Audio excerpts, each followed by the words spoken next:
In digital Marathi, जनतेच्या हक्काचं व्यासपीठ। उल्हासनगर कॅम्प नंबर 5 परिसरातील खडी मशीन येथे डंपिंग ग्राउंडला आज सायंकाळच्या सुमारास भीषण आग लागली। या आगीमुळे परिसरात धुराचे साम्राज्य निर्माण झाले आहे। अग्निशमनच्या 4 गाड्या दाखल झाल्या असून आगीवर नियंत्रण मिळवण्यासाठी अग्निशमन दलाचे जवान शर्थीचे प्रयत्न करीत आहेत। मात्र या आगीच्या धुरामुळे परिसरात नागरिकांना डोळे चुरचुरणे तसेच घशाचा त्रास होत असल्याचे समोर येत आहे। स्थानिक नागरिकांनी अनेकदा डंपिंग हटावसाठी आंदोलन केले आहे।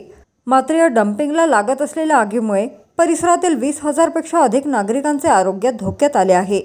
मात्र पालिका प्रशासनाने या मागणीकडे दुर्लक्ष केल्याने आज पुन्हा डंपिंग ग्राउंडला अचानक भीषण आग लागल्याचे स्थानिक नागरिकांनी आरोप केला आहे।